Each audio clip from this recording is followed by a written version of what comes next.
Ethan helped an old man fix his broken-down car without expecting anything in return.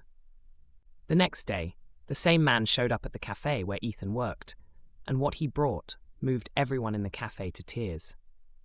Ethan slammed the cafe door shut behind him, the bell overhead jingling as he stepped inside.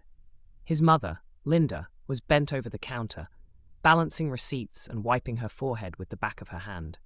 The fluorescent lights flickered, casting a dull yellowish glow over the near-empty cafe. "Ethan, you're late," Linda said, not looking up. Her voice was sharp but tired. "Sorry, Mom," Ethan mumbled, dropping his worn-out backpack near the staff closet. He grabbed a dishcloth from the counter and started wiping tables without being asked. The smell of grease and burnt coffee filled the air. "Do you have homework?" she asked. "Yeah, but it's not due until Friday," he lied, keeping his head down. He didn't want her to worry about anything else tonight. She was already stretched too thin. The cafe was almost empty, save for an older couple nursing cups of coffee in the corner booth. The only sounds were the scrape of a spatula from the kitchen and the occasional clink of a cup against the counter. Ethan worked quickly, moving from one table to the next, his hands small and calloused, a result of years of pitching in wherever he could. "Table 3 needs water," his mom said, pointing with her pen. "Got it," Ethan said.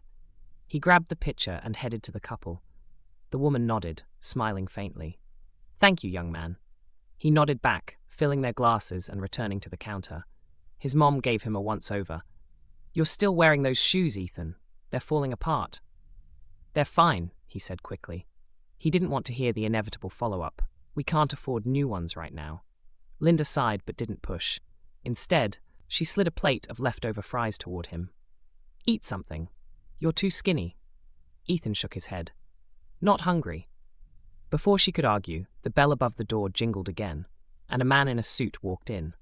He looked out of place with his polished shoes and neatly combed white hair. He scanned the room and hesitated before sitting down at the counter. Ethan leaned over to his mom. "He doesn't look like he's from around here." "Rich guy probably got lost," she whispered back. "Go ask what he wants." Ethan walked over, grabbing a notepad from the counter. "Can I get you something, sir?" The man looked up, his face lined with age but sharp. "Just coffee. Black."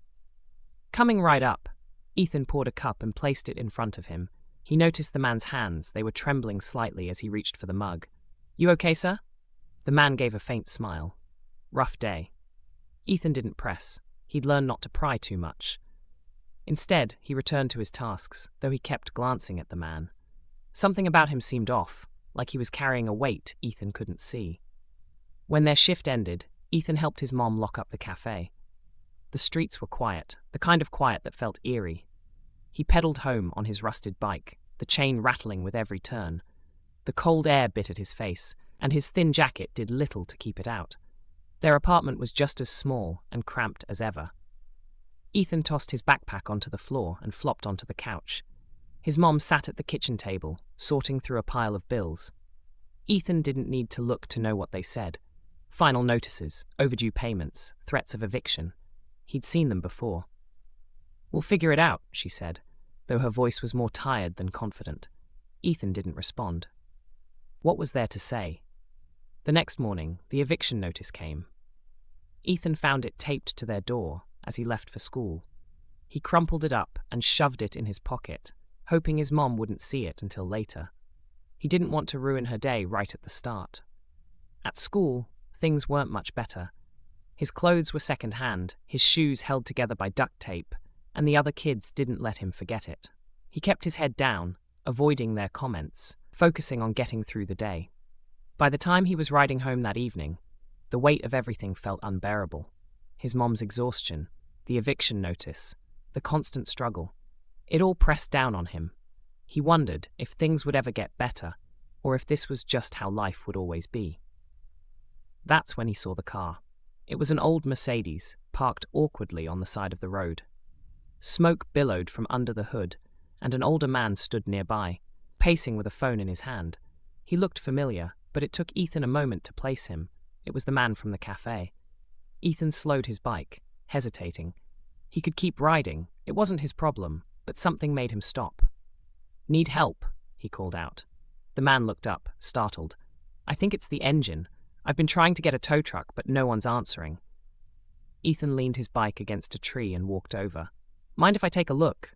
The man raised an eyebrow. You know about cars? Not much, but I can try. Ethan popped the hood, wincing at the heat. He wasn't a mechanic, but he'd helped his uncle with his truck a few times. He fiddled with the hoses, checking for anything obvious. It's the radiator, he said finally. There's a leak. Can you fix it? The man asked. Ethan shrugged. Maybe. Got any duct tape? The man stared at him like he was crazy, but he rummaged in the trunk and handed Ethan a roll. Ethan wrapped the hose tightly, hoping it would hold long enough to get the car to a shop. When he was done, he wiped his hands on his jeans and stepped back. Try it now, he said. The man climbed into the driver's seat and turned the key. The engine sputtered, then roared to life. Ethan grinned. Should be good for a few miles at least. The man got out, shaking his head in disbelief. You just saved me a tow. Thank you. No problem, Ethan said, brushing off his hands. Let me pay you for your time. Ethan shook his head. Don't worry about it. The man frowned. You sure? Ethan nodded. Just glad I could help. The man looked at him for a long moment, then extended a hand. Charles Bennett. Ethan, he said, shaking it. Well, Ethan, you've got a good heart. Not many people would stop and help a stranger. Ethan shrugged, uncomfortable with the praise. It's no big deal. Maybe it is. As Ethan rode home that night, he felt a strange sense of accomplishment. For once, he'd been able to fix something, even if it was just a car. The next day felt like any other. Ethan woke up early, shoved on his worn sneakers, and scarfed down a slice of bread his mom had left out before heading to her morning shift. The house was quiet except for the hum of the fridge and the distant sound of traffic outside. At the cafe that afternoon, Ethan was wiping down tables when the bell above the door jingled. He turned to see Charles Bennett walk in. The man smiled faintly as he walked over to the counter. Ethan, Charles said, didn't think I'd find you here. Ethan straightened up, confused. What are you doing here? I came to see you. Me? Ethan asked, surprised. Charles nodded. You helped me last night. Didn't ask for anything in return. That's rare these days. Linda crossed her arms, watching the exchange. Ethan helps people all the time. It's just how he is. Well, I'd say it's more than that, Charles said. And I'd like to return the favor. What do you mean? Ethan asked. Charles explained his offer, a job at his dealership and an opportunity to go to technical school. Linda was hesitant, protective as always, but Ethan knew this was his chance.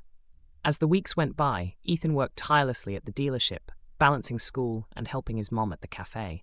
Slowly but surely, things began to change. He learned new skills, gained confidence, and found a mentor in Miguel, who guided him through the challenges of the garage. By the time Ethan stood in front of his first car repair at the dealership, his hands steady and his mind focused, he realized he wasn't just fixing cars, he was building a future. For the first time, the endless cycle of struggle seemed to fade, replaced by a road filled with possibility.